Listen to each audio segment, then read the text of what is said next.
ucapan terima kasih pada pengurus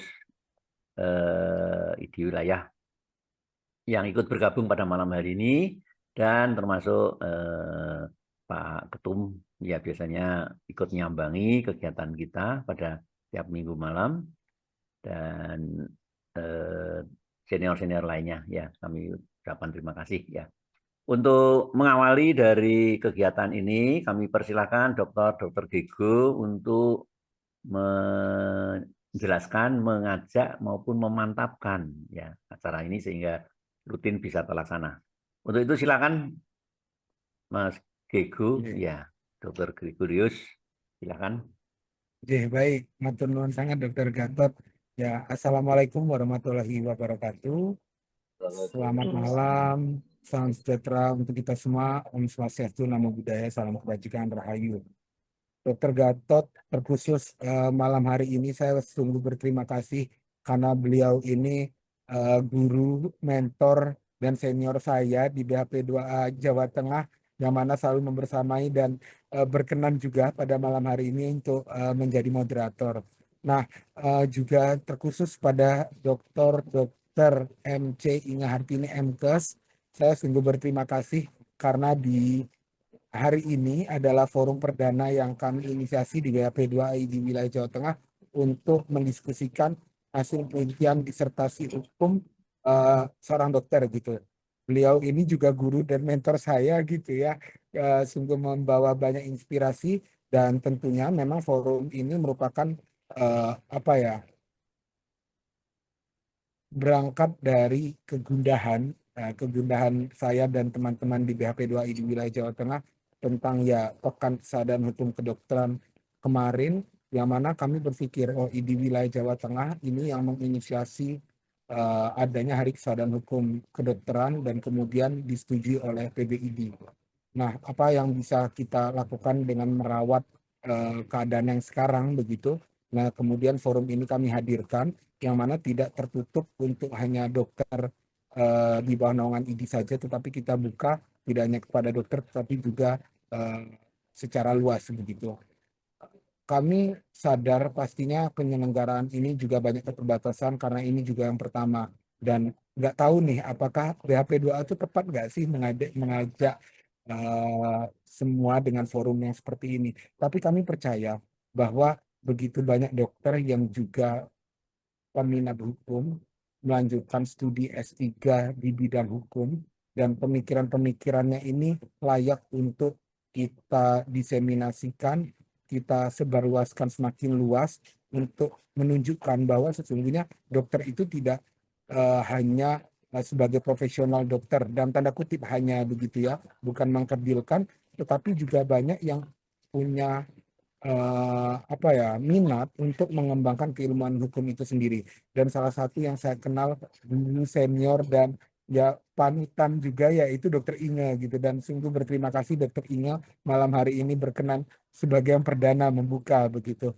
Nah, harapannya forum ini nanti setiap tanggal 27 di hari apapun kita akan adakan, dan sebagai pengingat bahwa kesadaran hukum kedokteran itu ya sungguh kita semua sadar, dan banyak dokter di Jawa Tengah yang mengembangkan ilmunya bahkan sampai di tataran S3. Nah, ke depan saya berharap forum ini akan hidup, dan tentu berterima kasih untuk teman-teman yang juga mau membersamai, dan mudah-mudahan ini nggak tahu apakah dengan paparan dokter ini akan semangat dan ingin menempuh S3 hukum juga, tapi setidak-tidaknya harapannya dengan gagasan keilmuan itu juga akan punya makna secara praktis di dalam membuat kita sebagai dokter melek hukum dan memberikan layanan kedokteran yang semakin baik pula untuk masyarakat kita. Sekali lagi terima kasih Dokter Inga berkenan untuk menjadi yang perdana. Terima kasih sejawat semua, sama-sama membuka diri untuk belajar hukum bersama, dan tentu pengembangan ilmu ini menjadi kontribusi besar kita juga demi dokter ke depan yang semakin baik pula. Mungkin demikian yang bisa saya sampaikan. Waktu saya aturkan kembali kepada Dokter Gatot. Matur nuwun Dokter Gatot. Ya, terima kasih Dr. Gego ya yang telah menyampaikan pengantarnya ya. Tentu saja memang kita itu didasari oleh kebutuhan kita bersama, utamanya dari aspek hukum ini. Maka saya kira apa tersirat apa tidak itu mesti ada kebutuhan tersebut. Dan yang menyebabkan beliau-beliau ini, teman-teman sejawat ini kemudian ingin mendalami, ingin mengetahui lebih lanjut itu karena memang kasus-kasus yang ada banyak sekali yang berhubungan dengan hukum, ya. Walaupun teknologi lebih maju, teknologi kedokteran, tapi hukum harus selalu mengawalnya, ya. Untuk itu terima kasih untuk kebersamaan kita. Tentu saja ini tidak akan bertentangan dengan program kerja dari ID wilayah Jawa Tengah utamanya, karena memang kita diserai untuk membackup di bidang hukum ini, ya, namanya di BHP 2A di wilayah maupun masing-masing cabang, ya. Sekali lagi kami sampaikan terima kasih pada para senior, ya, guru besar ini yang sudah hadir di sini bergabung ikut, dan teman-teman dari BHP 2A cabang serta ya semua sajalah yang bisa hadir pada malam hari ini. Untuk yang perdana kegiatan ini pitulikuran, ya, kalau bahasa Jawa, mungkin kalau kita di di apa itu di pegawai negeri itu kalau apel 17-an, ya, tidak harus 17 Agustus saja, tapi tiap tanggal 17. Ini juga demikian. Pada 27 kita ingat akan kebutuhan kita untuk pengembangan dari peringatan Hari Kesadaran Hukum tadi, ya, supaya betul sadar sekali, ya. Jadi 27, ya. Ya, untuk itu kami akan mengajak teman-teman semua untuk yang perdana ini mengikuti apa yang disampaikan nanti oleh Dr. Inge. Dr. Inge ini sudah berapa ya, 10 atau 11 tahun yang lalu ini sudah ya sudah mengambil dokter, sudah lulus dokter, ya, waktu di Undip. Ya, saya ingat betul kalau kita lihat ini CV-nya, ya, beliau Dr. MC Inge Hartini, MKes, lahir di Muntilan 10 Desember 1959, alamat Logo Sarangan 9A Semarang. Email ini kemudian beliau adalah Direktur RS Sin Elizabeth, ya, dosen hukum kesehatan di beberapa perguruan tinggi, antara lain saya lihat itu di Unika Sugiarpranoto maupun di Untak Semarang, ya, sebagai penguji juga, ya, pengurus MHKI Pusat dan PMHKI Jawa Tengah, pengurus IKA, MMR, UGM, ya, jadi alumni dari MMR UGM, ya. Berat pengurus ARSI, ya, Asosiasi Rumah Sakit, ya. Kemudian surveyor akreditasi KARS, ini yang menyebabkan beliau patroli kemana-mana ini, ya. Ya, kalau saya pribadi kenal Dokter Inge itu sejak lulus koas terus sudah bekerja jadi dokter kecil itu, dokter muda lah, ya, dokter masih baru lulus di lab Unyu-unyu. ya, imut-imut di lab Kesda, ya, Bu Inge, ya, ya, kita ingat itu, ya, Laboratorium Kesehatan Daerah. Ya, untuk itu kami persilahkan Dokter Inge untuk menyampaikan yang akan dipaparkan ini, tentu saja sesuai dengan apa yang pernah beliau capai, beliau diuji dan selesai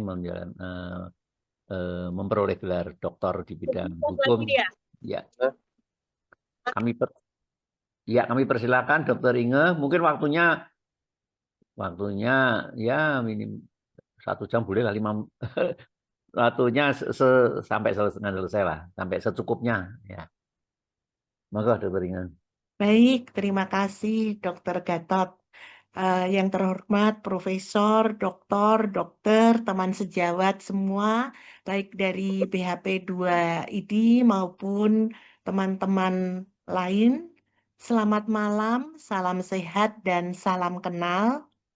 Terima kasih ini kepada Dr. Gigo dan BHP 2A serta ID Jawa Tengah yang Jawa Tengah atau Semarang ini ya, Dokter Gego?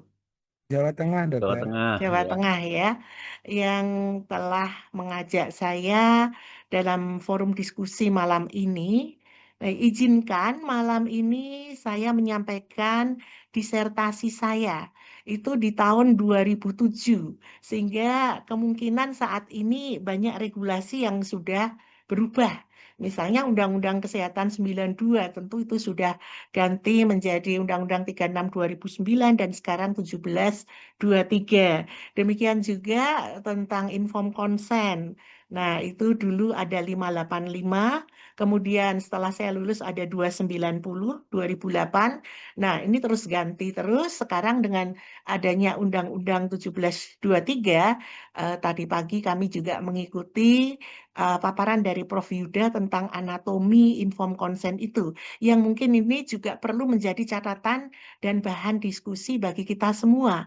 Karena ternyata di Undang-Undang 1723 itu juga pengaturannya detail ya. Dan ini detail ini tentu harapan saya kalau yang dulu itu juga dari konsil itu ada apa pedoman tentang komunikasi dokter pasien, kemudian tentang rekam medik, lalu tentang inform consent juga ada persetujuan tindakan medik. Nah, harapannya nanti ke depan juga IDI tetap memproduksi yang seperti itu bisa menjadi pegangan bagi anggotanya. Izinkan saya untuk share screen.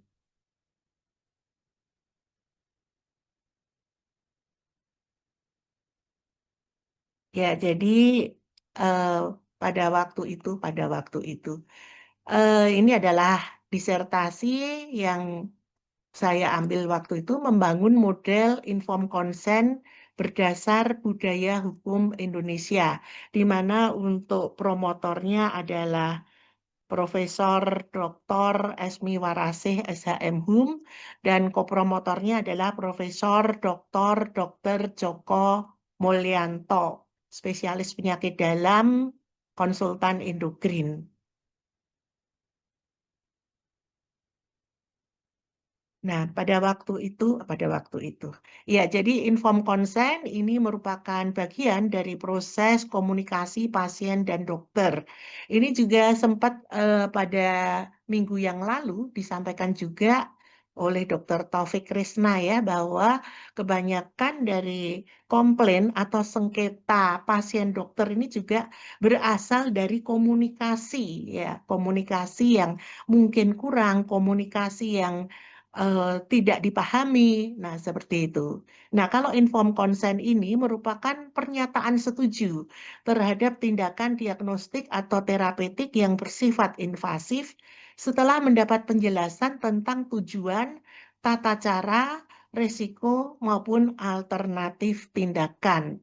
Jadi, tampaknya sampai sekarang penjelasan ini masih sama, hanya ditambahkan tentang pembiayaan diagnostis itu juga ditambahkan ya. Dan diharapkan dengan inform consent ini bahwa penjelasan itu dipahami, kemudian pasien mengambil keputusan baru didokumentasikan.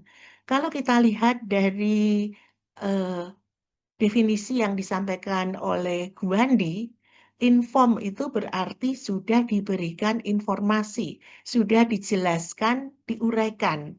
Konsen berarti persetujuan, izin, memberi izin, menyetujui kepada seseorang untuk melakukan sesuatu. Sehingga inform konsen, izin atau pernyataan setuju dari pasien yang diberikan dengan bebas dan rasional sesudah mendapatkan informasi dari dokter dan dimengertinya. Yang penting ini dimengertinya, karena nanti hasil penelitian ini dalam disertasi ini juga menunjukkan bahwa mereka itu rata-rata tidak mengerti, belum memahami. Sehingga di sini dikatakan bahwa inform consent adalah persetujuan berdasarkan informasi. Nah, di Indonesia sebenarnya inform consent ini dimulai dari kasus Muhyiddin di Sukabumi tahun 1986, di mana Muhyiddin ini dilakukan enukleasi bola mata oleh dokter spesialis mata. Karena Muhyiddin waktu itu sudah berusia 28 tahun, maka secara hukum dia sudah berhak untuk memutuskan apa yang akan dilakukan bagi dirinya sendiri. Lalu dia menandatangani inform konsennya. Nah, pada waktu itu memang namanya belum inform konsen ya, namanya masih persetujuan tindakan operasi. Nah, kemudian setelah operasi tahu bahwa rongga matanya itu berlubang, lalu keluarganya komplain, kenapa kok tidak diberitahu? Kenapa kok yang tanda tangan Muhyiddin sendiri? Ya karena Muhyiddin sudah usianya sudah dewasa seperti itu. Kemudian di tahun 88 PBID mengeluarkan SK mengenai pernyataan ID tentang inform consent. Ya. Lalu di tahun 89 muncul Permenkes 585 tentang persetujuan tindakan medik. Lalu di tahun 92 ada Undang-Undang Nomor 23 tentang Kesehatan, di mana di dalamnya juga antara lain mengatur tentang persetujuan tindakan. Di dalam surat edaran Dirjen Yanmed tentang pedoman hak dan kewajiban pasien, dokter dan rumah sakit di tahun 97, ini juga antara lain tentang persetujuan tindakan medis. Lalu tahun 99 ada SK Dirjen Yanmed tentang PTM, dan tahun 2004 muncullah Undang-Undang 29 2004 tentang praktek kedokteran. Jadi kalau kita lihat dasar hukumnya ini yang sekarang sebagian besar sudah tidak berlaku lagi, sudah digantikan dengan yang baru, walaupun secara prinsip masih ada kesamaan. Nah, kemudian sempat saya melihat bahwa apa yang terjadi di Indonesia dan di luar negeri, ini kalau kita bandingkan kasus-kasus yang berhubungan dengan inform consent. Jadi di Indonesia ada dokter tidak menjelaskan risiko operasi, di mana di situ ada komplikasi pasca bedah, pasien menderita amnesia, kemudian ada lagi pasiennya menjadi buta, ini adalah pasien yang berbeda, lalu pasien menjadi lumpuh. Ya, jadi intinya apakah itu tidak dijelaskan atau dijelaskan tetapi tidak dimengerti. Kemudian ada pasien sadar tapi inform konsen ditandatangani anak-anaknya. Ini kebetulan pasiennya itu berusia 62 tahun, dia dioperasi testisnya, tapi yang tanda tangan adalah anak-anaknya. Dan beberapa waktu yang lalu kasus yang sama juga terjadi. Ya. Kemudian pasien dewasa belum menikah, tapi orang tua tidak dilibatkan dalam inform konsen. Sehingga kalau kita lihat di sini bahwa di Indonesia ini, walaupun dia sudah dewasa, kalau belum menikah tuh seakan-akan orang tua ini masih merasa berhak. Ya. Padahal kita tahu bahwa di dalam Undang-Undang Perdata itu juga ada bahwa kitab Undang-Undang Hukum Perdata, kalau dia sudah berusia 21 tahun dan atau sudah menikah, maka dianggap sudah dewasa. Kemudian kalau kita lihat di luar negeri, maka di situ ada operasi tanpa inform konsen bukan emergensi. Dokternya digugat. Kemudian operasi tanpa inform konsen dalam keadaan emergensi. Lalu dokter tidak menjelaskan risiko tindakan diagnostik. Pasien menandatangani inform konsen tanpa mengetahui risiko terapi. Dokter tidak menjelaskan risiko operasi. Dokter tidak menjelaskan efek samping obat. Dokter tidak menjelaskan tujuan pap smear. Nah, sehingga pada waktu itu pasiennya menolak pap smear. Pada waktu dia menyetujui pap smear, ternyata CA-nya sudah metas sehingga dokternya digugat. Kemudian transfusi pada penganut Yehova. Jadi di luar negeri ada kecelakaan di mana itu menyangkut pada pasien yang kebetulan penganut Yehova.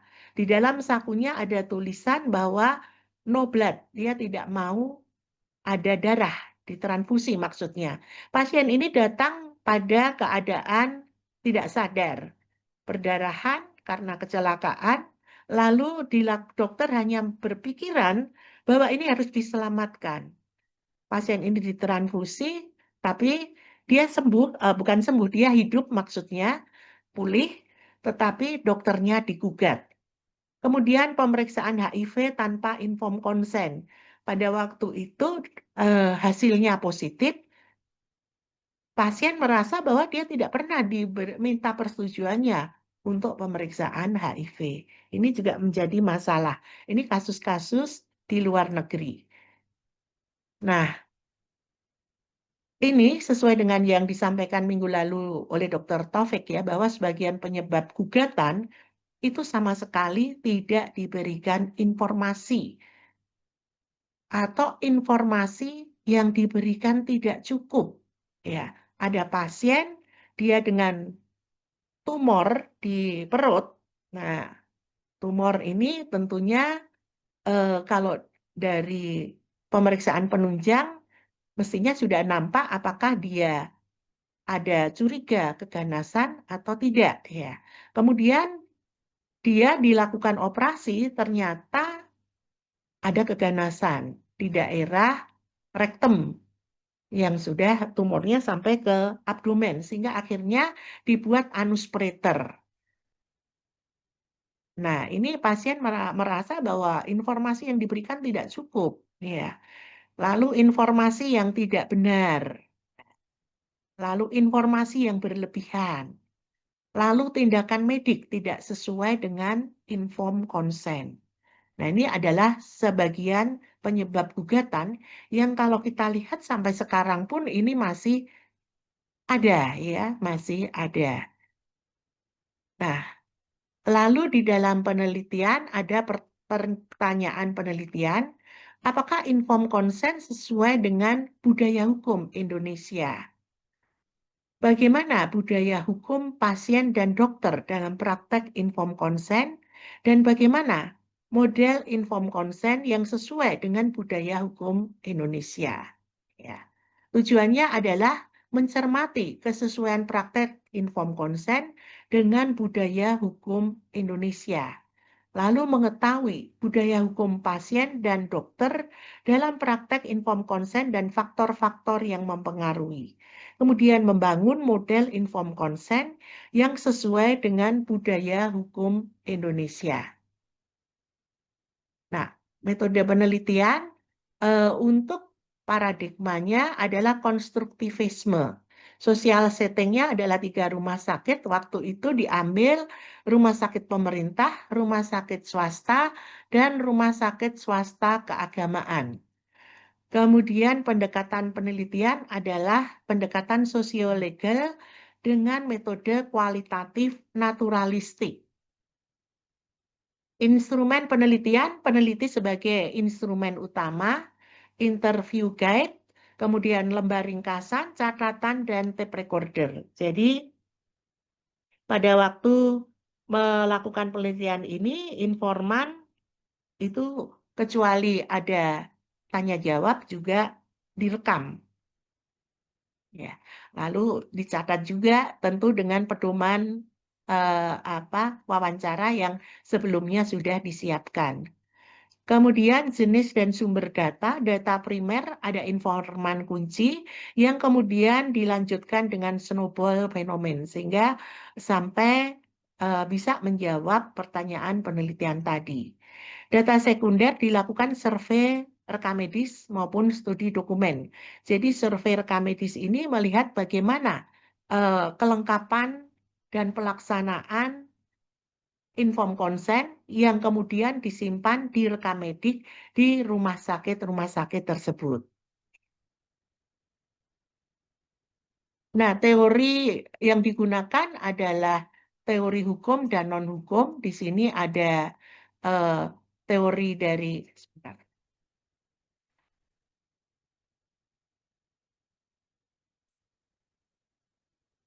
Teori hukum di situ, hukum sebagai sistem terdiri atas struktur, substansi, dan kultur hukum yang dikemukakan oleh Lawrence Friedman.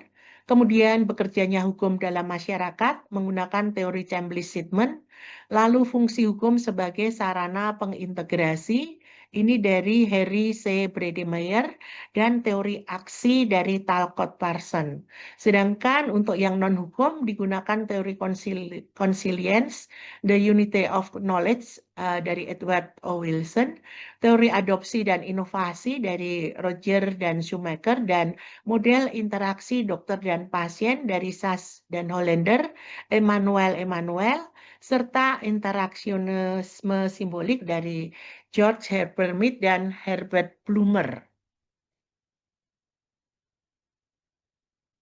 Nah, kerangka teoretik informed consent dan budaya hukum, bahwa prinsip dasar etika medik dalam informed consent adalah otonomi, beneficent, non-maleficent, dan justice, yang juga merupakan dasar dari kode etik kedokteran.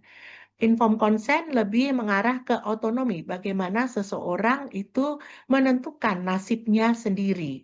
Kemudian hak asasi manusia dalam informed consent, ini juga termasuk hak atas informasi, hak untuk menentukan nasibnya sendiri.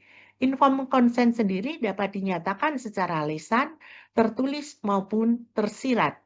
Jadi kalau pasien dia mau disuntik, kemudian dia menurunkan celananya untuk disuntik di pantat, maka dia di situ sudah setuju. Ataupun orang yang mau diambil darahnya, kemudian dia menggulung lengan bajunya, maka dia sudah setuju.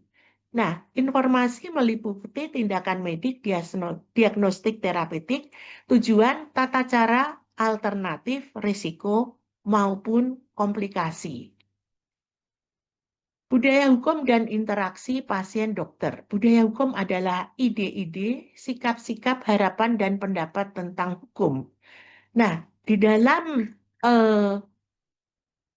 penelitian ditemukan bahwa budaya hukum pasien itu juga belum sesuai dengan apa yang diharapkan. Budaya hukum ini merupakan tanggapan yang bersifat penerimaan atau penolakan terhadap peristiwa hukum, tidak terlepas dari keadaan masyarakat. Dan Prof. Sacipto mengatakan bahwa budaya hukum merupakan kekuatan dalam masyarakat yang berakar pada tradisi, sistem nilai yang dianut, dan akan menentukan bagaimana hukum itu diterima dan dilaksanakan.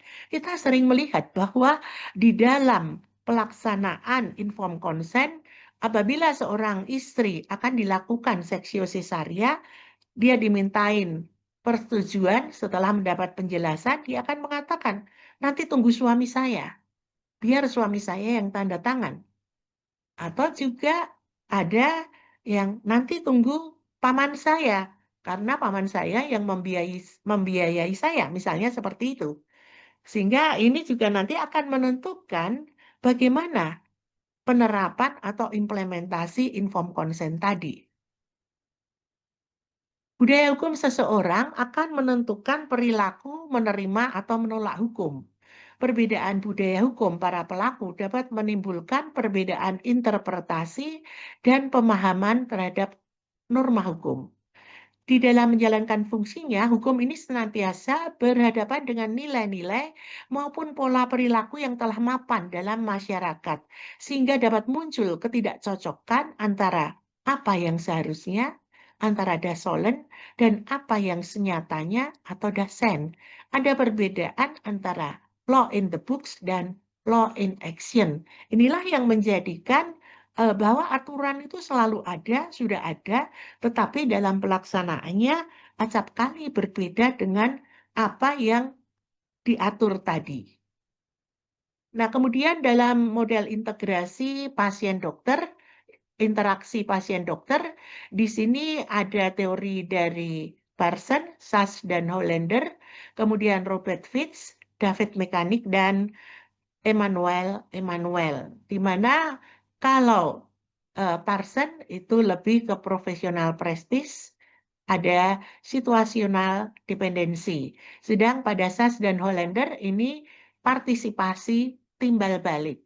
Ini yang nampaknya cocok dengan saat ini di mana diharapkan ada satu kerjasama, ada interaksi dokter pasien yang bersifat partnership, bukan paternalistik.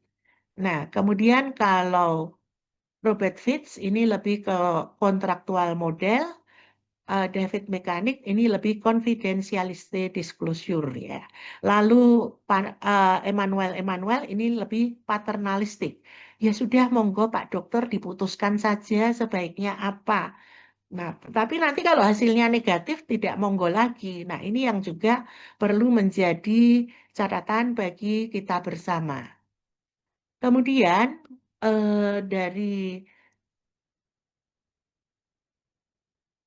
sorry.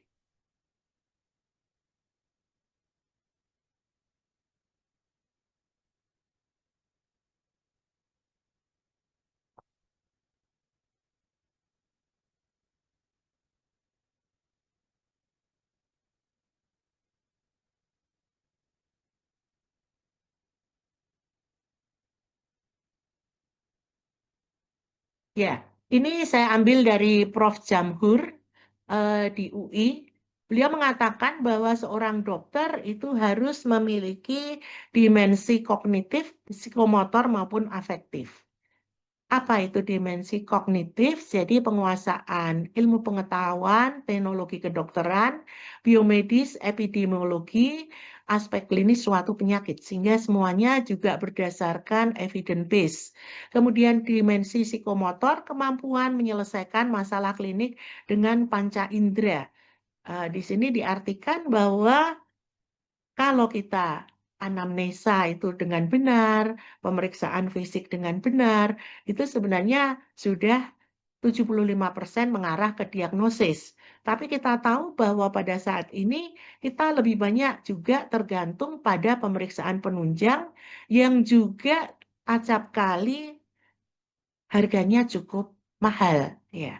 Kemudian dimensi afektif di sini adalah niat, sikap, perilaku etis, etika kedokteran atau etika klinik. Jadi kita diajak kembali lagi bagaimana dengan kode etik kedokteran kita seperti itu. Nah, memang dikatakan bahwa logika dokter itu didominasi iptek dok dan mandiri. Sehingga apa yang dilakukan dokter itu bersifat mandiri. Dia membuat resep, membuat diagnosis itu adalah mandiri. Sedangkan logika hukum didominasi norma dan peraturan yang berlaku. Nah, kalau logika sosial Indonesia dipengaruhi pola masyarakat Indonesia, di mana masyarakat Indonesia itu lebih bersifat komunal daripada individual. Sedang informed consent ini pada dasarnya adalah bersifat individual. Bagaimana dia memiliki otonomi untuk menentukan nasibnya sendiri. Nah, ini nanti tentu akan berbeda dengan kalau itu diterapkan di Indonesia yang pola masyarakatnya adalah komunal. Nanti tanya suami dulu, nanti tanya kakek dulu, misalnya seperti itu. Nah, ini adalah tokoh-tokoh yang menyampaikan tentang budaya hukum, di mana ada Daniel S. Lev, kemudian Hilman Hadikusuma, Sutandio Wigno Subroto, kemudian Esmi Warasih, Lawrence Friedman, Salcipto Raharjo, Kuncoro Ningrat maupun Suryono Sukanto. Jadi Suryono Sukanto, Profesor Suryono Sukanto ini dari UNER, mengatakan bahwa kaidah-kaidah hukum yang terhimpun dalam suatu sistem hukum pada hakikatnya merupakan suatu konkretisasi dari nilai-nilai sosial dan budaya yang terwujud dan terbentuk dari kebudayaan suatu masyarakat. Sehingga kemungkinan masyarakat di Barat itu melihat informed consent akan berbeda dengan masyarakat di Timur ataupun termasuk di Indonesia. pada waktu itu juga kami sempat melihat bahwa di Korea itu juga mirip dengan Indonesia, ya, masih ada sifat komunal.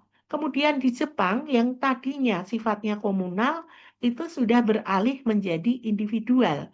Sehingga pada waktu ada pasien dia dengan CA, lalu keluarganya mengatakan jangan diberitahu dia. Pada akhirnya dia tahu dan yang dituntut adalah dokternya. Nah, hal-hal seperti itu yang mungkin perlu menjadi percatatan juga bagi kita bahwa dengan bertambahnya tahun, dengan perkembangan zaman, dengan kemajuan teknologi, apa-apa bisa tanya ke Google. Nah, itu pun juga membuat orang itu lebih sadar akan hak-haknya. Seperti itu. Sehingga nantinya juga kemungkinan di Indonesia yang tadinya bersifat komunal, nantinya juga akan bersifat individual. Seperti yang terjadi di Jepang.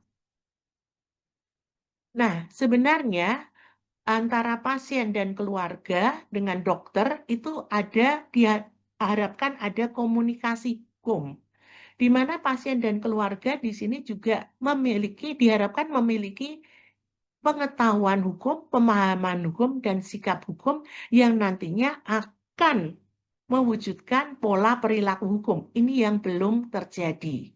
Kemudian dari pihak dokter ini juga diharapkan ada kesadaran hukum, ada budaya hukum. Di situ juga ada kepatuhan hukum.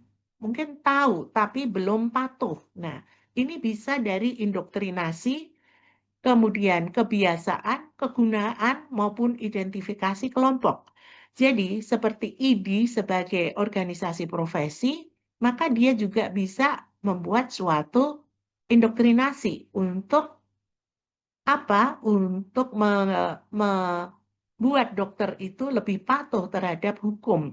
Sehingga akhirnya nanti terjadi suatu compliance, identification, dan internalization. Sehingga akhirnya menjadi miliknya sendiri bahwa, oh kalau saya praktek itu saya harus patuh kepada hukum. Apa itu? Antara lain menyelenggarakan rekam medis, kemudian untuk tindakan-tindakan invasif maka perlu inform konsen, kemudian juga menjaga rahasia pasien, bahkan pasien telah meninggal.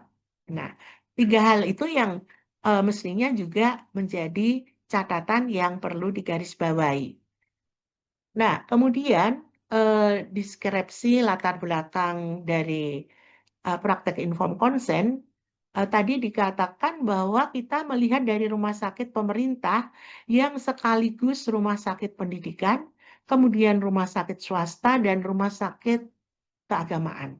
Ternyata dari ketiganya tidak terlalu jauh berbeda. Jadi di situ ada corporate culture, ada budaya hukum dan kebijakan rumah sakit. Rata-rata sudah memiliki kebijakan tentang persetujuan tindakan medik atau inform consent ini, baik itu di rumah sakit pemerintah maupun rumah sakit swasta maupun rumah sakit swasta keagamaan. Yang menjadi masalah bahwa pelaksanaan inform consent masih sering didelegasikan kepada perawat. Ini yang menjadi masalah. Ataupun kalau di rumah sakit pendidikan itu didelegasikan kepada residen. Kalau residen masih mungkin oke ya, sesama dengan dokter, dia juga memiliki suatu pengetahuan yang sejajar seperti itu ya. Nah, untuk perawat bagaimana ini? Nah, ini kemudian muncul bahwa perawat itu kalau dia meminta inform consent, dia harus menanyakan dulu apakah pasien sudah mendapat penjelasan dari DPJP. Kalau pasien belum mendapat penjelasan dari DPJP, nah dia tidak boleh meminta tanda tangan seperti itu. Dan sekarang kecenderungannya yang terjadi bahwa perawat tadi menyodorkan lembar inform consent macam kalau di bank sudah dikasih contreng. Silakan tanda tangan di sini, tanda tangan di sini, tanda tangan di sini. Nah, ini sangat berbahaya. Apabila nanti dalam pembuktian itu ternyata bahwa pasien belum memahami apa yang dijelaskan oleh dokter. Maka kemudian muncul yang namanya dokumen pemberian informasi, di mana dokumen pemberian informasi untuk tiap-tiap penyakit memang berbeda-beda, ya. Nah, apa dokumen pemberian informasi? Itu isinya tentang tadi, apa yang harus dijelaskan tadi, misalnya tentang APP. Maka apa itu APP, kemudian tindakannya berupa apa, risikonya apa, itu dijelaskan dalam dokumen pemberian informasi. Setelah itu baru dia setuju atau tidak setuju. Kalau setuju maka di situ inform consent, kalau tidak setuju inform refusal. Kenapa inform refusal? Walaupun dia menolak, dia tetap harus dijelaskan. Nah, ini jadi dari manajer rumah sakit bahwa perlu penyadaran dan sosialisasi bagi pasien dan dokter. Ini dari hasil wawancara. Kemudian dari ahli di situ dikatakan bahwa inform consent ini perlu pemahaman yang sama. Ya. Lalu dari mahasiswa, ternyata dari FK itu ada mata kuliah etika dan hukum kedokteran. Harapannya ini juga akan terus berlanjut, sehingga apa dari setiap mahasiswa kami itu sudah dibekali dengan hal-hal yang bersifat hukum kedokteran atau hukum kesehatan. Kemudian wawancara dengan dokter bahwa inform consent itu memang perlu, manfaatnya memang tidak langsung. Lalu dokter perlu menyediakan waktu, semua tindakan berisiko. Nah, tentang pendelegasian ini dokter juga menyatakan bahwa pendelegasian itu karena saya sudah menjelaskan waktu dirawat jalan. Jadi pada waktu dia rawat inap untuk operasi, tentunya sudah tidak perlu dijelaskan lagi. Nah, tapi ini nampaknya sekarang juga mulai berkembang bahwa dirawat inap pun kita tetap menanyakan lagi apakah dia sudah paham. Kemudian dari pasien, bahwa pasien itu tanda tangan dan tidak baca isinya. Kadang penjelasan tidak lengkap tapi sungkan untuk bertanya. Dan ada lagi pasien yang saat itu juga seorang profesor hukum, itu saya wawancara, dia kebetulan operasi, putranya yang operasi, kecelakaan. Pada waktu itu saya tanya, "Prof, tadi ada inform consent nggak, Prof?" "Ah, saya nggak pikir, apa itu inform consent? Yang penting anak saya segera ditolong." Nah, hal-hal seperti inilah yang menjadikan bahwa inform consent sampai sekarang pun belum sepenuhnya berjalan seperti apa yang diinginkan. Kemudian wawancara dengan komite medik bahwa di situ perlu sosialisasi inform consent, menumbuhkan kesadaran hukum dokter. Dari ID bahwa di situ ada otonomi dokter, bekerja sesuai sumpah dokter dan SPM, kemudian pasien mulai sadar hak, peran rumah sakit menyediakan sarana. Maksudnya sarana untuk pelaksanaan inform consent.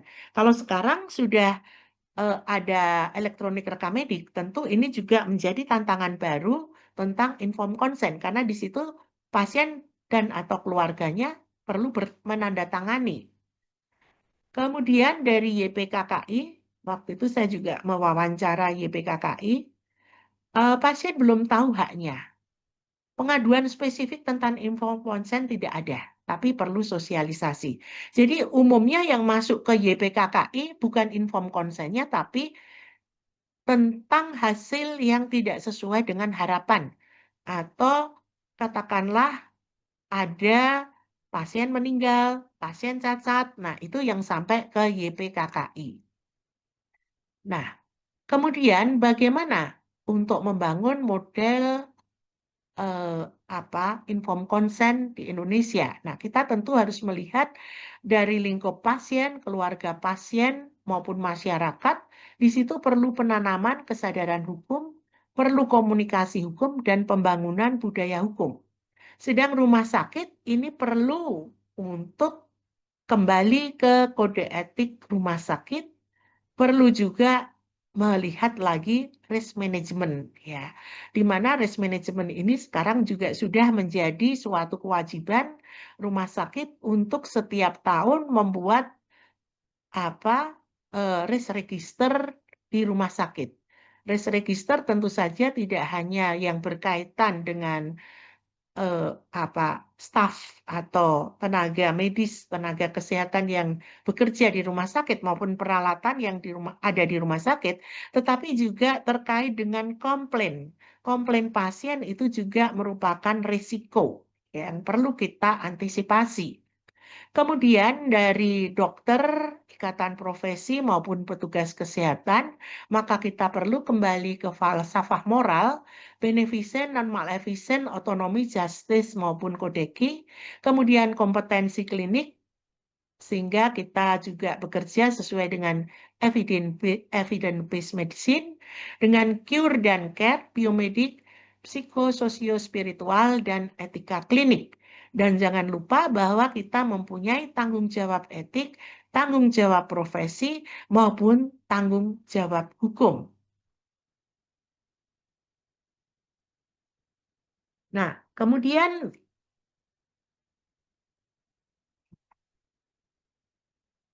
di sini membangun model itu dengan Pancasila sebagai res ide, ya.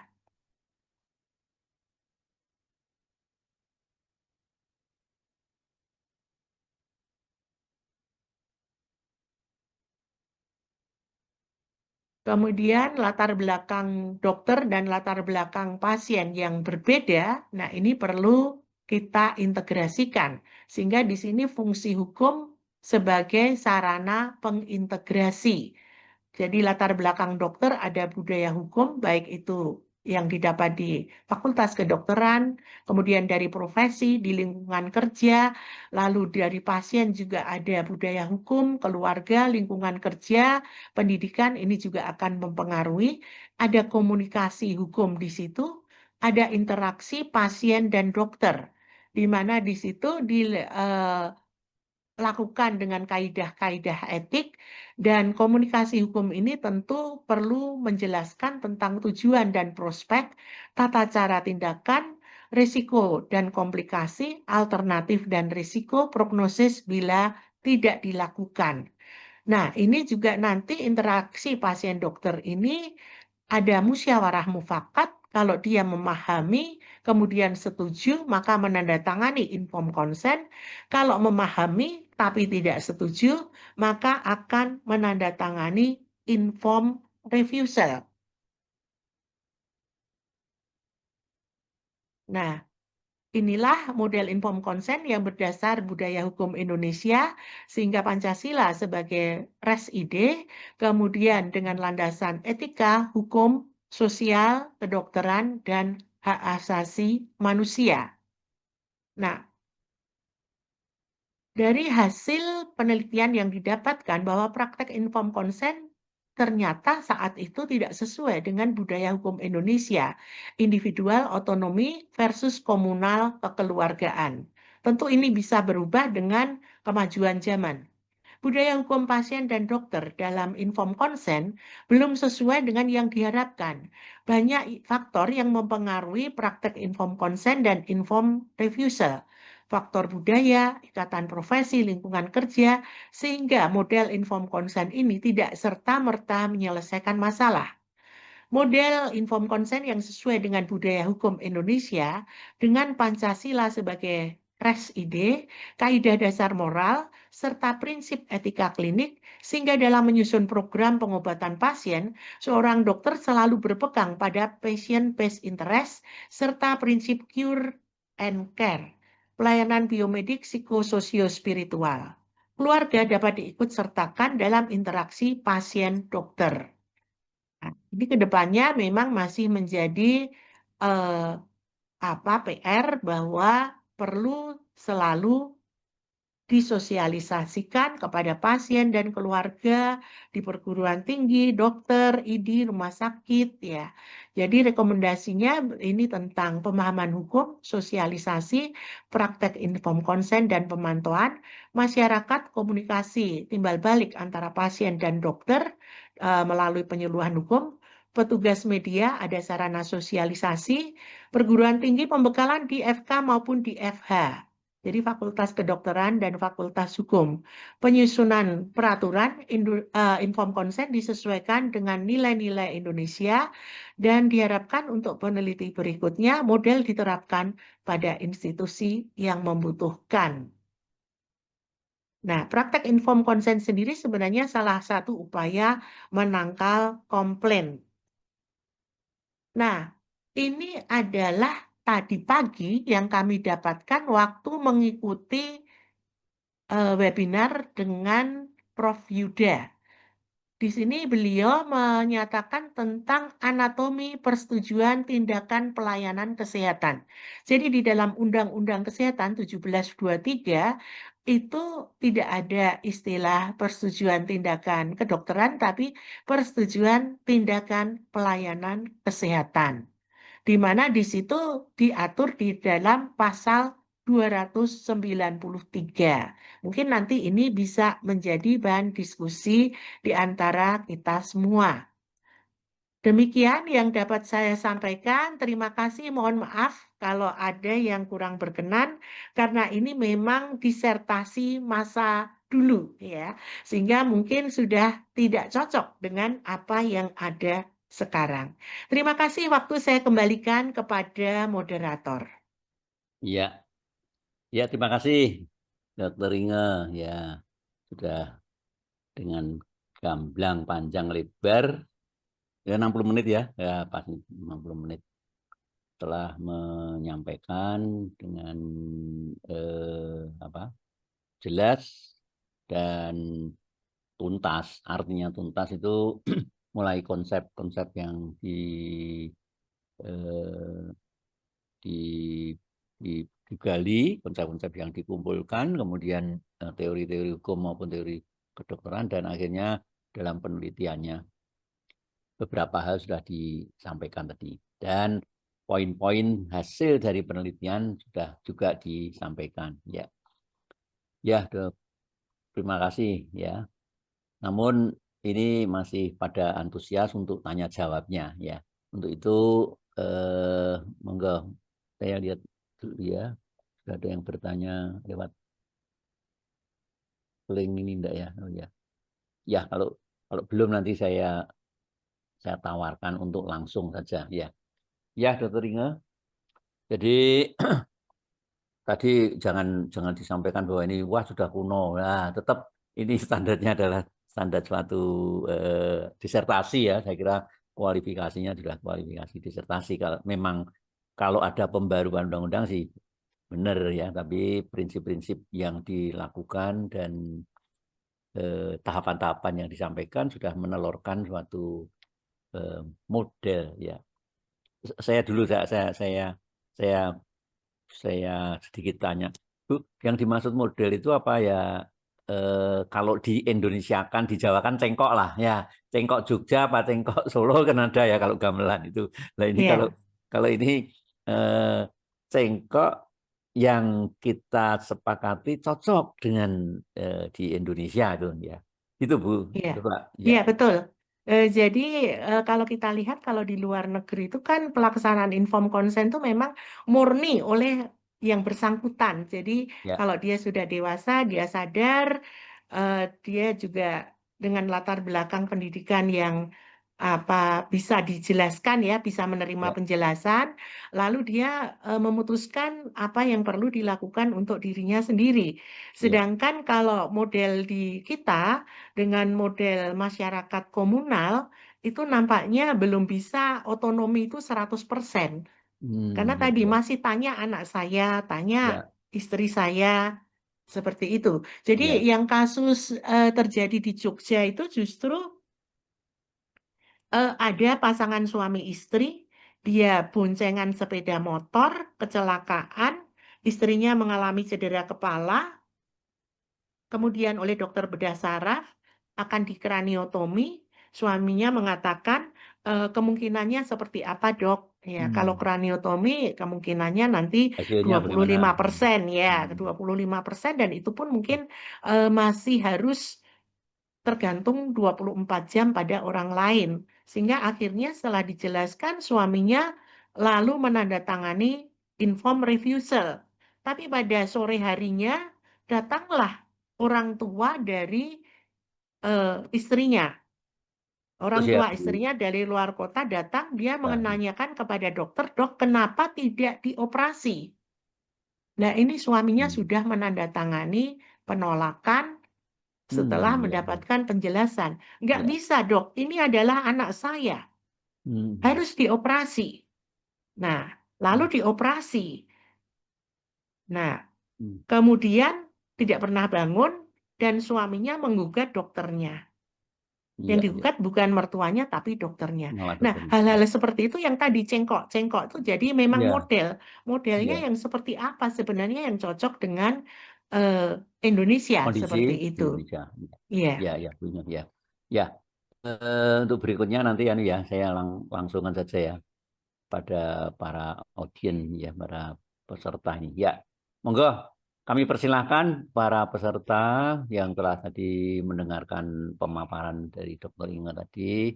Monggo silakan langsung saja eh, kami persilahkan untuk bertanya. Monggo silakan. Tidak harus bertanya, Dokter Gatot. Mungkin Ya, melengkapi akan lebih nah, bagus. Karena saya lihat di sini kan teman-teman juga sudah sering memahami inform consent tuh Dokter Gego ya, tunjuk jari itu. ya, wes, ya, oh ya, Pak Gigo, ya silakan, Dokter Gigo ya mendahului. Ya, terima kasih Dokter Gatot. Harapannya saya bisa memantik berbagai tanggapan gitu, dan memang kalau kita bicara forum ini forum yang berbeda, memang bukan forum yang sifatnya praktis. Artinya kita bicara membedah suatu isu hukum, katakanlah begitu, dari suatu perspektif yang digagas oleh peneliti kan begitu. Kemudian nanti kita bedah terutama bagaimana dengan pengembangan hukum di saat ini dan masa mendatang begitu. Sebelum saya memberikan tanggapan maupun pertanyaan, izinkan saya menyapa selamat malam Dokter TW. Eh, Matur nuwun sangat Dokter selaku Ketua ID Wilayah Jawa Tengah membersamai kami. Buat Pak Gigo. Dokter TW, apakah fokus memonitor barangkali mau memberikan sambutan? Dokter izin, saya itu malah nggak ngomong, beliau malah nodong begitu.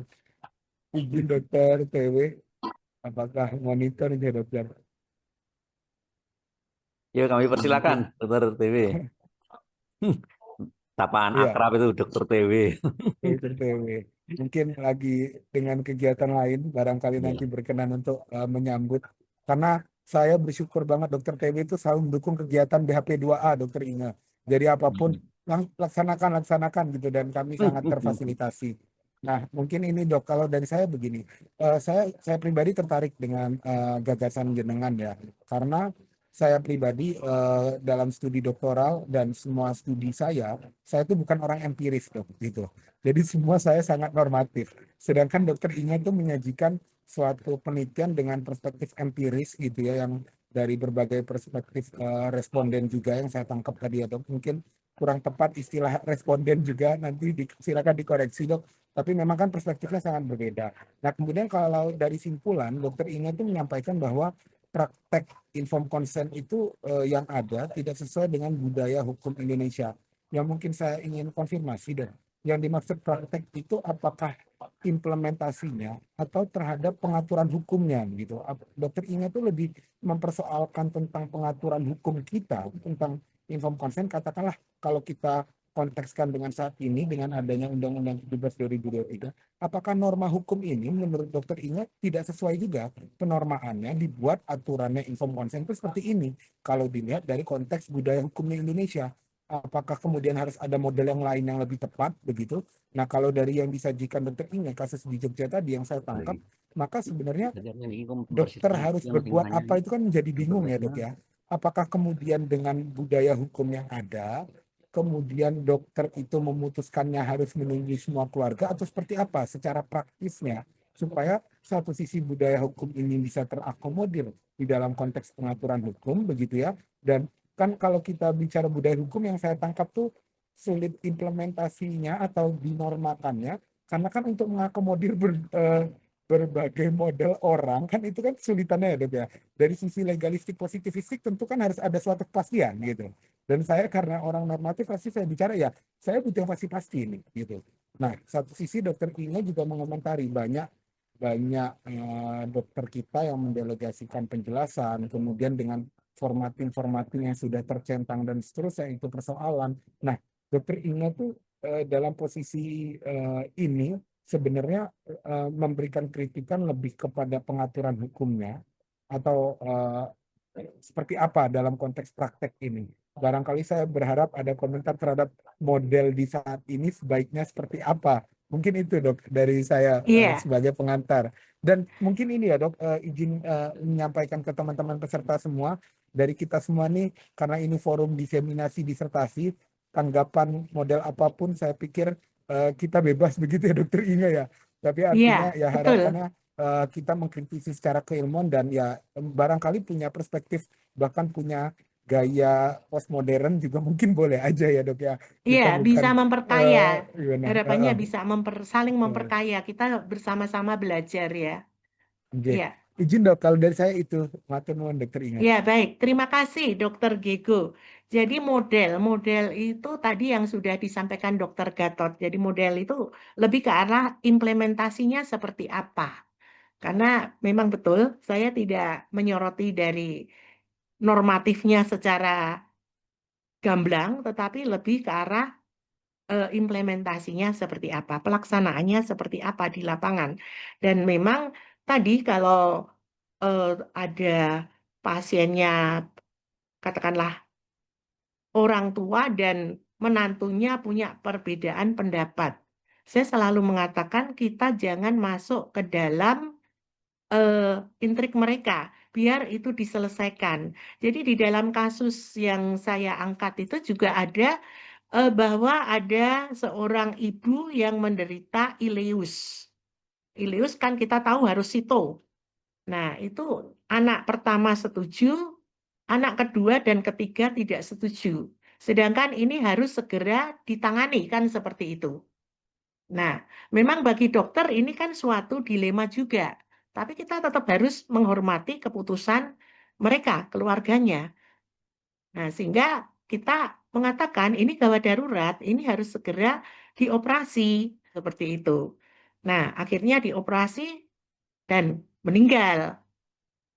Sehingga lalu mereka juga apa ya, saling silang antara anak-anak itu tadi.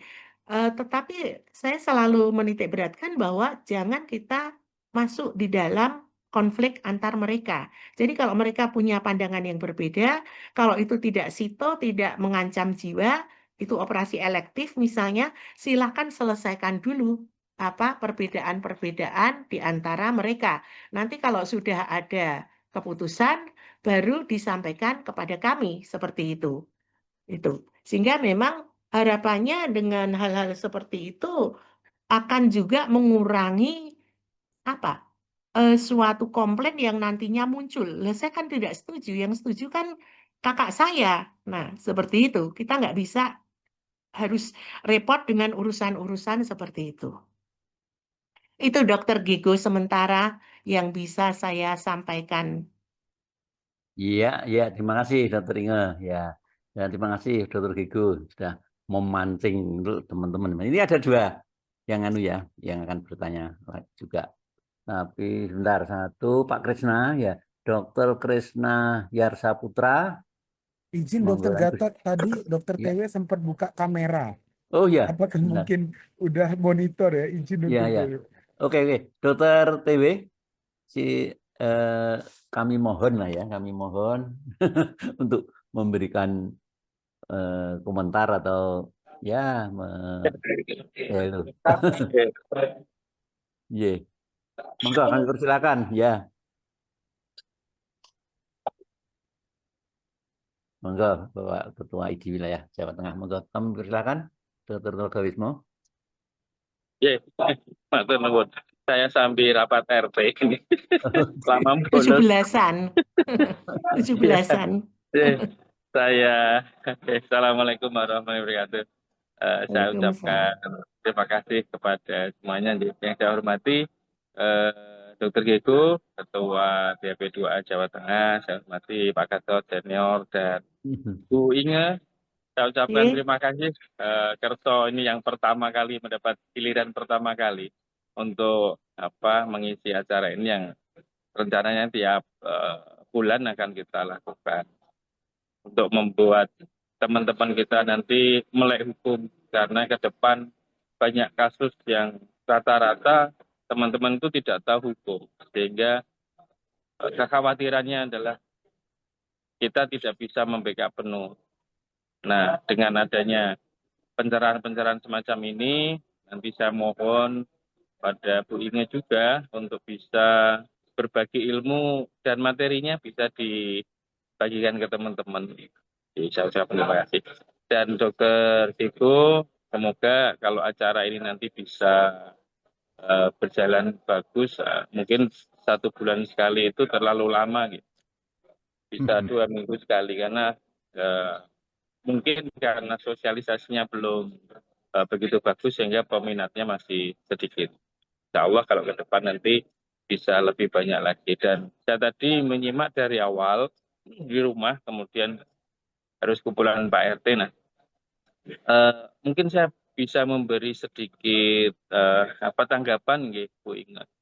Perbedaan antara tadi yang disampaikan Bu Inge antara di Barat dan di Indonesia budaya.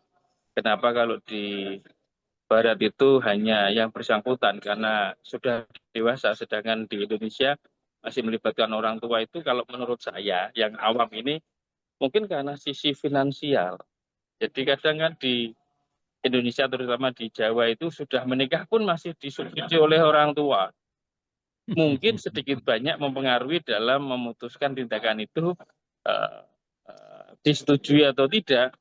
Mungkin salah satu faktornya adalah sisi finansial, bukan sisi medisnya, bukan sisi hukumnya. Mungkin pemikiran saya ini bisa bisa dibantah karena hanya sekedar analisa awam. Mungkin itu bisa menjadi semacam diskusi pada malam hari ini.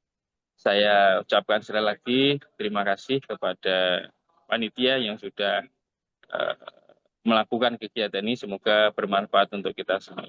Assalamualaikum warahmatullahi wabarakatuh. Waalaikumsalam.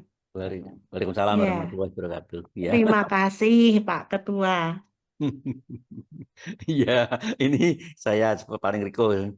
Kalau diminta ya apa, ya Dokter Gego punya konsep ini, boleh silahkan. Iya. Iya, jadi selalu membuka kesempatan untuk kita melakukan suatu pencerahan dengan ide yang kadang-kadang nyeleneh ya. Pokoknya pitulikuran nanti itu Pak Pak Dewi istilahnya. Pitulikuran. Nah, mungkin kalau nanti pengen bawa ke pusat bisa itu. Wah, ini model. Kalau Bu ingat tadi juga model inform konsen, nanti model dari BHP 2 Untuk diseminasi hukum kesehatan ya. Ya. Betul. Jadi Ya. memang betul tadi yang dikatakan Pak Ketua, bahwa memang sisi finansial memang mempengaruhi juga tadi, makanya ada ekonomi juga yang bisa mempengaruhi dalam pengambilan keputusan ya, seperti itu. Ya. Kecuali juga hubungan keluarga itu tadi. Oh ya, ya.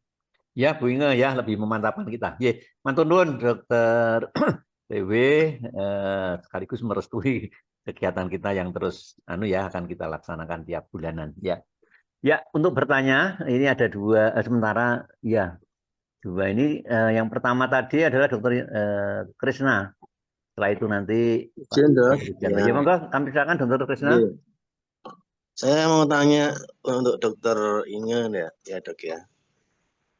Saya mau tanya ini posisi hukum inform consent dan hukum penyelamatan nyawa itu gimana Dok? Karena contohnya ya misalnya tadi ileus atau peritonitis. Nah itu yang bersangkutan kan kalau tidak dioperasi itu dari jam ke jamnya itu risiko morbiditas dan mortalitas yang terus naik. Nah, sedangkan kalau nunggu keluarga harus sepakat rembukan lama sekali. Dan ini posisi hukumnya lebih kuat mana untuk penyelamatan nyawa dan inform consent itu. Itu Dok. Ya, baik. Terima kasih Dokter Krisna. Jadi memang kita ini dokter nih memang harus punya feeling-feeling ya. Tentu yang lebih penting adalah penyelamatan nyawa.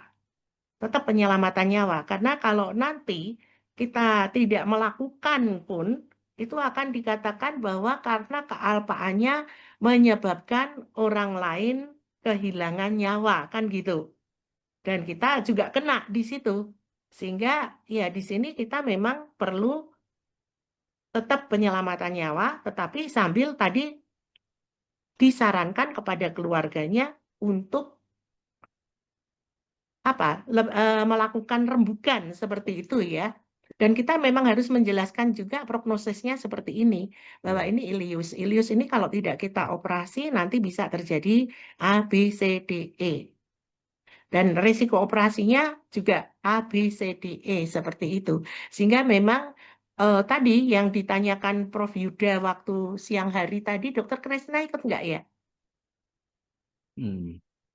Enggak ya. Nah, itu beliau menanyakan, apakah benar ini semua dokter itu menjelaskan tentang diagnosis, tata cara, alternatif, yang seperti tadi di slide-nya anatomi informed consent beliau tadi. Nah, itu memang kita idealnya menjelaskan seperti itu, tetapi tentu dengan bahasa yang mudah dipahami. Karena kalau kita penjelasannya keliru, itu pun bisa pasien takut lalu kabur, tidak jadi operasi, seperti itu. Saya sepakat dengan Dokter Krisna ya, sebaiknya memang penyelamatan nyawa dulu. Tetap penyelamatan nyawa itu yang utama. Karena kita nanti kalau tidak menyelamatkan nyawa, kemudian dia karena tertunda, lalu terjadi hal yang negatif, itu pun akan menjadi masalah bagi kita. Iya. Ya, Mungkin siap, Dokter Krisna punya suatu pendapat yang berbeda. Iya. Kalau menurut saya itu penyelamatan nyawa itu hukum di atas semua hukum. Iya. Ya. Nah, kalau Setuju. dikaitkan dengan bagian yang bergaya Pancasila tadi, posisinya di mana itu loh? Ya, bergaya Pancasila tentu saja di situ kan juga tetap adalah ada ini ya, mulai dari yang ketuhanan yang Maha Esa, tentu kita kan juga diajarin bahwa tidak boleh kan itu menyengsarakan orang lain ya. Kemudian ada kemanusiaan yang adil dan beradab, tentu di situ tidak ada yang bertentangan kan dengan Pancasila sebagai ide dasarnya tadi. Iya. Ya. Terima kasih, sudah cukup jelas ya kira. Iya. Ya, Dokter Krisna, terima kasih. Ya. Kemudian Dokter Rudianto, ya. Rudianto. Ini tertulisnya begini. Mohon izin bertanya, Dokter Inge, apakah tindakan kedokteran yang dilakukan setelah dibuat informed consent tidak dapat digugat hukum? Kemudian bila terjadi IKP atau adverse event terkait risiko medis, ya. Jadi setelah dibuat informed consent, apakah tidak dapat digugat secara hukum? Baik. Ya, terima kasih Dokter Rudianto ya. Saya kira ini memang selalu menjadi pembahasan kita ya. Apakah setelah ada informed consent tidak bisa digugat hukum? Masih bisa kalau tindakan tadi tidak sesuai dengan standar prosedur, dengan PNPK tidak sesuai, nah itu masih bisa. Kemudian bagaimana dengan adverse event atau kejadian tidak diharapkan? Kita lihat di Permenkes tentang keselamatan pasien ya, di mana di keselamatan pasien itu ada kejadian mulai tidak cedera, nyaris cedera, potensial cedera, kemudian juga tidak diharapkan dan sentinel. Ya, dimana kalau sampai sentinel pun kita akan dilihat lagi, kita akan ditarik ke belakang lagi. Apakah tindakan yang kita lakukan sudah sesuai belum? Lagi-lagi kita akan kembali ke SPO, ke clinical pathway, ke PNPK, PPK. Sehingga itulah yang perlu kita siapkan, kita buat, dan kita patuh terhadap apa yang kita lakukan di situ. Sekarang sebagai contoh, ada pasien yang akan dioperasi. Dia sudah mendapatkan penjelasan dari operator. Ibu nanti akan dihisterektomi. Ya. Kemudian nanti akan dilakukan anestesi bla bla bla. Dokter anestesinya juga sudah memberikan penjelasan. Pada waktu ditanya apakah ibu punya riwayat alergi, Ibu tadi saya tidak tahu dok, kelihatannya saya tidak pernah alergi. Nah, ternyata pada saat anestesinya masuk, lalu ada reaksi anafilaktik shock. Nah, ini kan termasuk kejadian sentinel tadi. Mulai jadi yang tidak diharapkan, nanti akan berakhir sentinel kalau dia meninggal. Nah, karena dia tidak diharapkan, tentu di situ yang akan dilihat adalah apa yang dilakukan oleh dokter untuk pertolongan pertamanya. Apakah sarana prasarana yang ada di OK tadi sudah sesuai dengan standar. Nah, ternyata setelah itu ibu tadi lalu dipindahkan ke ICU dan 3 hari kemudian meninggal. Nah, kita akan melihat bahwa apa yang dilakukan sudah sesuai standar. Kita tahu bahwa pada waktu masuk OK itu kan ada checklist untuk persiapan operasi apa saja. Kalau itu sudah ada inform consent, sudah dijelaskan, ada riwayat alergi atau tidak, kemudian juga dokter anestesi sudah melakukan kunjungan dan sebagainya, penandaan sebelum operasi sudah ada, itu kan ada checklistnya. Nah, itu juga salah satu untuk perlindungan hukum bagi operator maupun bagi anestesinya, sehingga hal-hal yang nampaknya seperti apa? Seperti ini, seperti sesuatu yang itu kan sudah biasa, hanya dokumen saja. Jangan, itu justru memberikan perlindungan hukum bagi dokter maupun bagi rumah sakit dan juga bagi pasien. Nah, kemudian kalau nanti dia meninggal, apakah dia akan menggugat? Nah, kalau misalnya pasien itu tadi yang anafilaktik shock kemudian meninggal, tentu akan dilakukan death conference di rumah sakit. Death conference ini akan menghadirkan dokter-dokter yang terkait maupun juga akan menghadirkan komite medik. Di situ akan dilihat apakah tindakannya sudah sesuai atau belum dengan standar prosedur operasional. Kalau sudah sesuai nggak apa-apa. Nah, bagaimana kalau pasien menggugat? Nah, kalau pasien menggugat nanti tentu ada juru bicara dari rumah sakit, bukan dokternya sendiri. Dia akan menemui keluarga pasien, ya akan ada jumpa pasien, jumpa keluarga ya, pasiennya udah meninggal, jumpa keluarga dengan jadi family conference seperti itu. Nah, di situ tentu ada juru bicara yang sudah akan menjawab pertanyaan-pertanyaan yang diajukan oleh keluarga pasien tadi. Dengan cara-cara seperti itu nampaknya tidak masalah, Dr. Rudy. Ada beberapa kasus seperti itu yang ada risiko melekat. Risiko melekat itu tadi seperti anafilaktik itu adalah risiko melekat. Ada yang bisa kita ketahui sebelumnya, ada yang tidak bisa kita ketahui risiko-risiko itu, tetapi bagaimana cara kita mengantisipasi jika risiko itu muncul. Jadi kembali ke pertanyaan pertama bahwa ada inform consent bisa digugat kalau tindakan kita tidak sesuai dengan standar prosedur operasional PNPK maupun PPK. Seperti itu. Terima kasih Dr. Rudy. Waktu saya kembalikan ke Dr. Gatot. Iya. Terima kasih Dr. Inge. Sudah gamblang ini ya. Ya. Jadi 3 standar ya biasanya yang digunakan. Yang dipertanyakan itu 3 standar tadi ya. Standar profesi, standar SOP, ya, standar pelayanan. Ya. Sebentar, masih ada tidak terlihat ya. Ya, silakan teman-teman yang masih akan mengkonfirmasi, menanyakan atau silakanlah. Ya. Namun sebelumnya ya, Dokter Inge, kalau ini di dalam praktek ya, di dalam kenyataannya di lapangan. Saya mau menghubungkan suatu inform consent, papernya atau ya bentuknya itu kan salah suatu persetujuan ya, persetujuan yang tadi kalau Dokter Inge sampaikan tadi yang sudah dimengerti. Jadi poinnya adalah pasien atau keluarganya itu mengerti, ya betul ya, mengerti. Iya betul. Kemudian di lapangan sering kita lihat bahwa inform consent itu ditandatangani oleh 2 belah pihak ini. Pihak yang bersangkut yang akan dioperasi atau pihak pasien, kemudian bisa diwakili keluarga ya kalau memang itu kondisinya harus diwakili. Kemudian pihak dokternya yang memberikan. Saya mohon komentar Dokter Inge, kalau ada 2 tanda tangan itu apa betul, apa lebih mantap, apakah berlebihan itu ya? Monggo.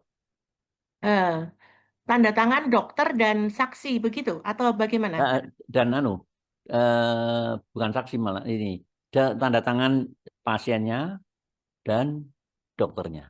Iya, jadi kita kembali lagi ke apa? Hakikat inform consent. Izin saya share screen sebentar. Ya, Jadi ada manual persetujuan tindakan kedokteran. Ini yang dikeluarkan oleh Konsil Kedokteran Indonesia. ya, Jadi ya. di sini ini ada persetujuan tindakan kedokteran atau kedokteran gigi adalah pernyataan sepihak dari pasien dan bukan perjanjian antara pasien dengan dokter atau dokter gigi sehingga dapat ditarik kembali setiap saat. Ini juga ada di Permenkes 290/2008. Nah, ini yang menjadikan bahwa seperti dikatakan oleh Dr. Sofyan Dahlan, sebenarnya ya yang tanda tangan cukup sepihak, kan seperti itu. Ya. Karena dia bukan perjanjian. Nah, Ya. tapi kita tahu bahwa di situ ada pemberian informasi. Tadi inform. Nah, di situ Ya. dokter itu menandatangani bahwa dia sudah memberikan informasi. Seperti itu, Pak Gatot. Ya, ya. Tapi memang kalau dari legalitas atau legal drafter dari hukum itu memang lembar inform consent itu agak bermasalah ya. Ya, ya. Saya tidak tahu apakah di sini tadi saya lihat ada yang SH. Mungkin bisa, lah Pak Gatot sendiri kan SH, bisa memberikan Ya. suatu Komentar ya. pengkayaan. Ya. Ya, jadi di sini kan memang dia persetujuan pernyataan sepihak. Tadi di sini yang membuat dia itu sebenarnya cukup ditandatangani oleh yang bersangkutan. Tetapi karena ada informasinya tadi, sehingga lalu dokter itu menandatangani yang menyatakan bahwa dia itu sudah memberi informasi. Ya. Silakan Dokter Gatot sendiri mungkin, atau itu tadi ada yang lain tuh. Ya, ya nanti ambil tunggu teman-teman yang lain. Kalau menurut saya, kalau yang penting ya, jadi sebetulnya kalau inform consent 2 kata ini, yang penting informnya apa konsennya ya? Apakah dua-duanya penting apa hanya konsen saja yang kita butuhkan ya? Kalau kita yang penting adalah konsennya inform. apa? Ya, informnya dulu. Dua-duanya penting ya. Inform, consent. Dan itu nggak bisa dipisahkan. Tidak bisa dipisah-pisah ya. Iya, bahwa dia harus diberi informasi dulu, kemudian setuju atau tidak setuju. Seperti itu. Ya. Dan informasinya itu secukupnya ya. Kalau tadi Bu Inge menggunakan istilah dimengerti itu kan secukupnya aja ya. Tidak berlebihan, tidak minimal gitu ya. Iya, betul. Secukupnya ya. Kemudian sudah paham, sudah cetol itu sudah paham, baru dia tanda tangan. Nah, untuk kejadian hukum ini mungkin malah saksi yang penting ya. Jadi kalau dokternya sudah memberikan, tapi akan diperkuat lagi oleh saksi. Yang tanda tangan mending saksi. Kalau dokternya saya kira kok karena pernyataan sepihak. Seperti ini di perkonselnya kan juga pernyataan sepihak ya. Kalau sepihak itu dasar hukumnya adalah bukan pernyataan dua belah pihak. Pihak pertama A, pihak kedua B, tanda tangan keduanya. Enggak. Pernyataan sepihak. Seperti proklamasi itu kan pernyataan sepihak itu ya. Sepihak. Jadi tidak ada yang mendengarkan terus tanda tangan enggak. Jadi memang sulit ya kalau mau sama-sama benarnya untuk kalau mau ada tanda tangan, tapi sebetulnya cukup saksi kejadian saat itu menyaksikan bahwa sudah diberikan lisan boleh ya tulisan ya boleh, tapi diperkuat dengan lisan, kemudian tanda tangan yang menyaksikan, tanda tangan yang sudah menerima informasi tersebut ya. Ya, monggo nanti kalau ada pendapat lain-lain monggo lah ya. Ya. Yuk, dari audiens yang lainnya, monggo. Dari para peserta, silakan. Kelihatannya di chat room ada itu, di chat room. Coba tak lihat ya. Oh ya. Iya, di chat room. Monggo silakan. Ini kok, tapi nggak ada tempatku ya. Terima kasih Dokter. Saya enggak. Ini di chatroom, selamat malam, saya Lisa Suryani, bagian patologi anatomi, izin bertanya, ada tindakan FNAB di patologi anatomi, apakah ada bentuk template form inform consent minimal?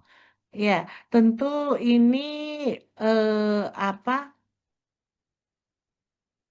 perlu disesuaikan ya, perlu disesuaikan karena informasinya kalau FNAB itu kan, FNAB itu kalau saya tidak salah kan pengambilan jaringan ya, Jaringan ya, pengambilan untuk diagnostik, jaringan, ya. sehingga di situ tentu nanti kan risikonya kan lebih sedikit kan, risikonya seperti rasa nyeri, kemudian hematom pada bekas pengambilan, atau mungkin terjadi infeksi juga bisa, seperti itu. Nah, itu diberikan penjelasan, kemudian penandatanganan seperti itu. Memang lebih simpel, Dokter Lisa. Contohnya mungkin bisa minta, ini ada Dokter Nani kalau saya tidak salah lihat tadi. Beliau mungkin bisa bisa memberikan contoh ya. Untuk FNAB. Apakah pakai yang umum atau memang ada khusus seperti itu ya. Nanti mungkin bisa japri itu ke Dokter Nani. Atau Dokter Nani mau menjawab, silakan. Dokter Nani ini adalah dokter patologi anatomi, dia juga ambil S3 hukum. Wah, alhamdulillah. Ya, bagus. Ya, silakan Dokter Nani. Ya. Kalau ada. Ya, selamat malam Dokter Gatot, Dokter Iya. Inge dan semuanya, juga Dokter Lisa. Saya hanya contoh yang saya lakukan di Rumah Sakit Elizabeth karena saya dokter PA-nya prakteknya di Rumah Sakit Santa Elizabeth. Setiap ada tindakan yang di patologi anatomi, memang dokter PA yang dilakukan tindakan itu adalah FNAB. Jadi memang semua harus ada inform dan ada consent, inform consent. Jadi pasien yang akan FNAB selalu ada inform consent. Dijelaskan, lalu tindakannya seperti apa, yang kita gunakan apa, dengan jarum, ukuran berapa, dan resikonya. Resikonya itu pasti nyeri ada. Lalu resikonya karena itu adalah tumor, ya, tumor dengan vaskularisasi pasti bertambah, pasti perdarahan. Ya. Begitu. Jadi kita jelaskan semua, lalu tanda tangan. Tanda tangan, inform consent-nya, kalau di Rumah Sakit Santa Elizabeth itu ada lembar yang inform consent, lalu khusus ya. tindakannya ikut dari yang ada di rumah sakit, jadi tidak khusus. Jadi tindakannya FNAB sudah mendapat penjelasan efek samping seperti apa, lalu tanda tangan. Tetapi kalau saya pernah membuat yang di ruang ada khusus, memang ada khusus di mana ada tindakan FNAB, efek sampingnya seperti apa, itu tanda tangan.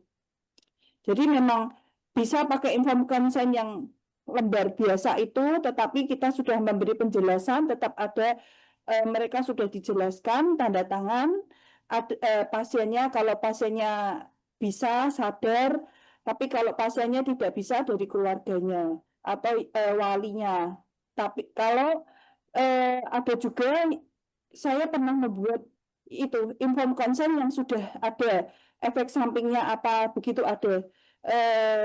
Mau pakai yang sudah ada tindakan FNAB, lalu efek samping apa dituliskan, lalu tanda tangan, itu juga lebih baik. Gitu. Iya, ya Dokter Nani, ya terima kasih ya, sudah jelas itu ya.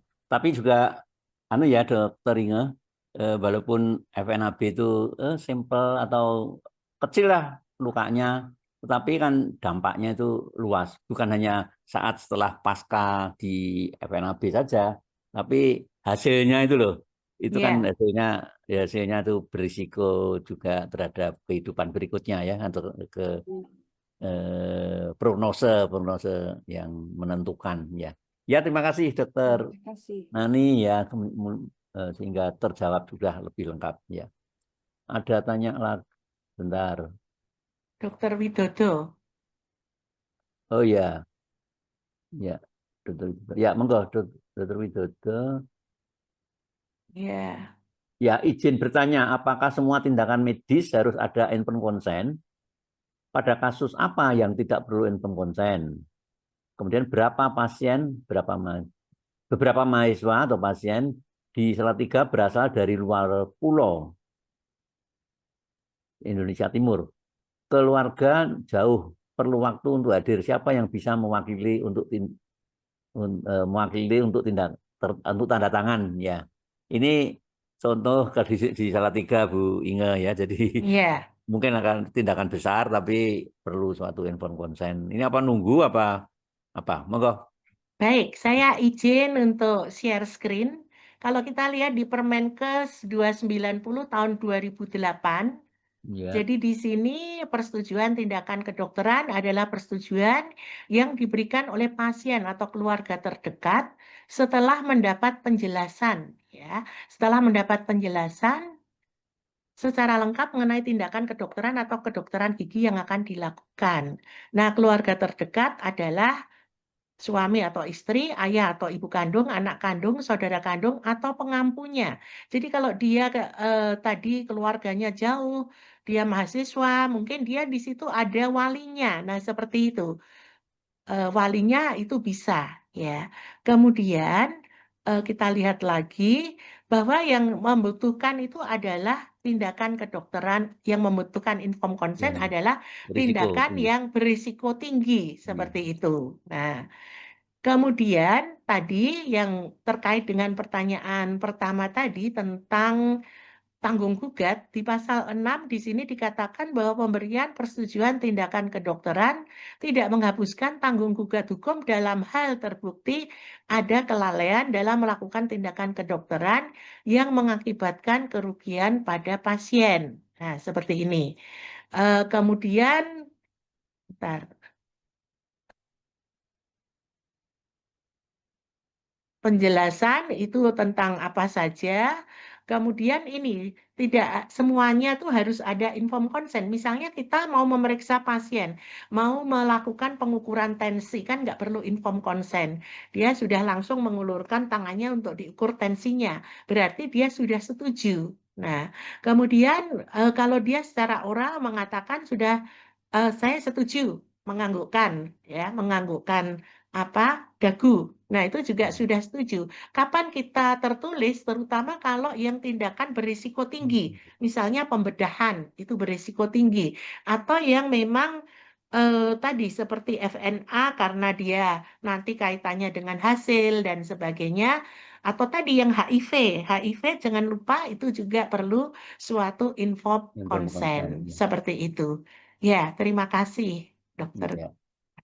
Ya, terima kasih Ibu Inge ya. Memang di variasinya banyak ya di kenyataannya di lapangan itu Dokter Inge ya. Ya, suatu tindakan yang sederhana itu kadang kita lupa. Yang paling sering itu kan sederhana lupa memintakan informed consent padahal juga perlu. Ya. Ya. Mungkin teman-teman lagi masih ada yang menanyakan. Ini kalau ini saya izin tanya, Dok. Monggo, ya Pak. Ya Pak Dokter. Langsung. Selamat malam, Dokter Inge. Yeah. Selamat malam. Saya mahasiswanya dulu, Dok. Terima kasih untuk ilmu-ilmunya. Okay.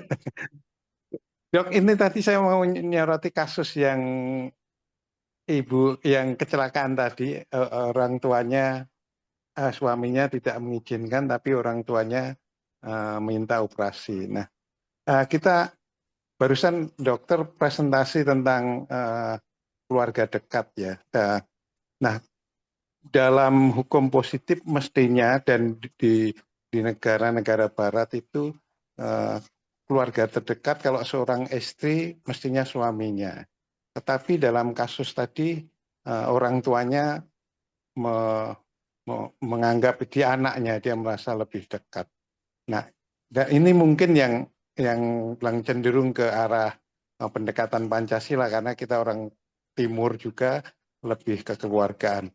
tetapi dalam praktek hukumnya kasus seperti ini bagaimana, Dok? Itu monggo mohon pencerahan. Matur nuwun. Ya, terima kasih Dokter Wahyu. Ya, jadi memang kalau itu mestinya dokter bedah sarafnya minta orang tuanya dengan menantunya ini tadi, orang tua pasien dengan menantunya berembuk.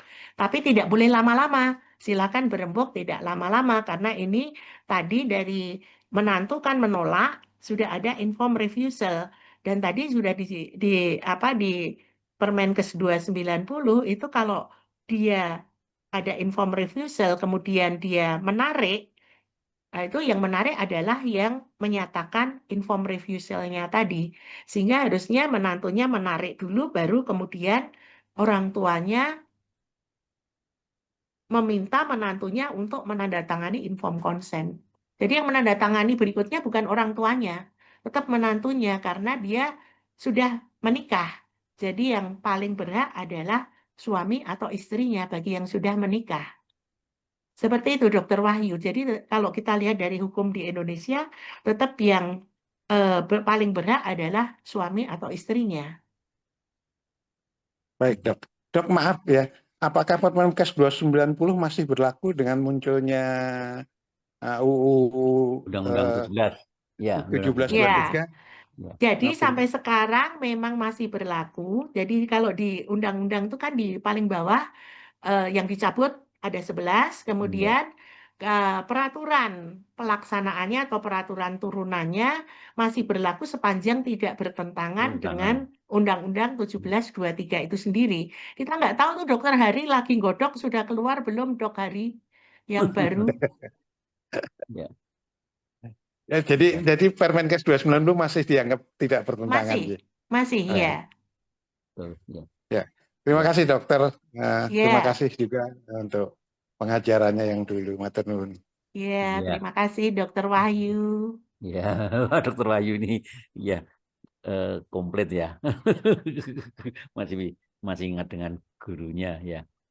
Ya, di Dokter Inge ya kalau mengingat waktunya ini kok sudah sudah. Ini ada satu terakhir lagi nih. Oh, monggo. Coba ya lihat. Dokter Widodo lagi. Oh, Pak Widodo ya. Monggo.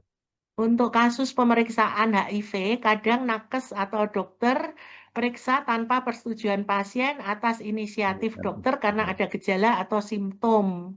Apakah dibenarkan? Nah, ini kalau itu suatu program pemerintah ya, kita tahu seperti ibu hamil, itu kan program pemerintah itu cek HBsAg, cek HIV, nah itu bisa-bisa saja. Tetapi kalau ini pasien, kalau dia dicek kemudian positif, nanti dia akan menuntut kita. Saya tidak pernah menandatangani kok. Kemudian dicek. Nah ini perlunya ada edukasi. Makanya kan ada pemeriksaan secara sukarela, jadi mereka diedukasi sampai akhirnya dengan sukarela mereka mau memeriksakan dirinya.